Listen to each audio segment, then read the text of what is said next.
Dasara, hi నాన్న, సరిపోదా శనివారం సినిమాలతో హ్యాట్రిక్ కొట్టిన నాని హిట్ 3తో సెకండ్ హ్యాట్రిక్ కొట్టేందుకు రెడీ అయ్యాడు. Director Sailesh Kolanu hit universe లో ఇది 3వ సినిమా. టీజర్ ట్రైలర్తోనే కాకుండా ప్రమోషన్స్తో కూడా ఆడియన్స్ని మెప్పించింది ఈ మూవీ టీం. దీంతో హిట్ 3పై భారీ అంచనాలు ఏర్పడ్డాయి. మరి అర్జున్ సర్కార్ ఆడియన్స్ని మెప్పించాడా లేదా? హిట్ 3 హిట్టా ఫ్లాఫా అనేది ఈ వీడియోలో చూద్దాం. స్టోరీ ఏమిటంటే, అర్జున్ సర్కార్ కోపంతో ఉండే ఒక పోలీస్ ఆఫీసర్. 100 మంది అమాయకుల ప్రాణాలు పోయినా పర్లేదు కానీ ఒక్క క్రిమినల్ మాత్రం బతకూడదు అనుకునే వ్యక్తి. తన చేతికి దొరికిన క్రిమినల్స్ కు పోలీస్ పవర్ ఏంటో చూపిస్తూ ఉంటాడు. అలాంటి ఒక పోలీస్ చేతికి ఒక సైకో కిల్లర్ కేసు వస్తుంది. వరుస హత్యలు చేస్తూ పోలీసులకు సవాల్ విసిరే ఆ కిల్లర్ కేసుని అర్జున్ సర్కార్ ఇన్వెస్టిగేట్ చేయటం మొదలు పెడతాడు. అసలు ఆ సైకో కిల్లర్ ఎవరు? అతడు చేసే హత్యల వెనుకున్న మోటో ఏంటి?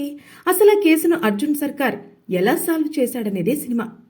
ఎక్కడా టైం వేస్ట్ చేయకుండా ఫస్ట్ సీన్ నుంచే కథ మొదలు పెట్టాడు డైరెక్టర్ శైలేష్. హీరో ఇంట్రో నుంచే క్యారెక్టరైజేషన్ పక్కాగా ఎస్టాబ్లిష్ చేశాడు డైరెక్టర్. ఫస్ట్ హాఫ్ అంతా సైకో చేసే హత్యలు, ఇన్వెస్టిగేషన్తోనే వెళ్ళిపోతుంది. ఎమోషనల్ సీన్స్ ని కూడా డైరెక్టర్ చాలా బాగా రాసుకున్నాడు. హీరో హీరోయిన్స్ మధ్య సీన్స్ కూడా చాలా బాగున్నాయి. నాని, శ్రీనిధి శెట్టి మధ్య కెమిస్ట్రీ బాగా వర్కౌట్ అయింది. ఇక సెకండ్ హాఫ్ అంతా ట్విస్టులతోనే వెళ్ళిపోతుంది. మెయిన్గా లాస్ట్ 40 మినిట్స్ అయితే నెక్స్ట్ లెవెల్. యాక్టింగ్ విషయానికి వస్తే నాని అర్జున్ సర్కార్ పాత్రలోకి పరాకాయ ప్రవేశం చేశాడని చెప్పాలి. ఎందుకంటే ఇన్ని రోజులు మనం చూసిన నాని వేరు, హిట్ 3లో మనం చూసే నాని వేరు. హీరోయిన్ను పాత్రను పాటలకే పరిమితం చేయకుండా మంచి స్కోప్ ఉన్న క్యారెక్టర్ ఇచ్చారు. మిగతా వారంతా ఎవరి పాత్రకు వారు న్యాయం చేశారు.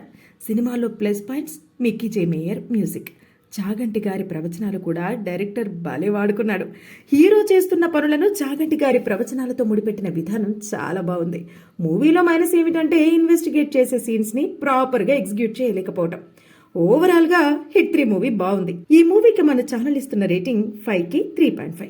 ఇలాంటి మరెన్నో మంచి మూవీ రివ్యూస్ కోసం సబ్స్క్రైబ్ టు అవర్ ఛానల్.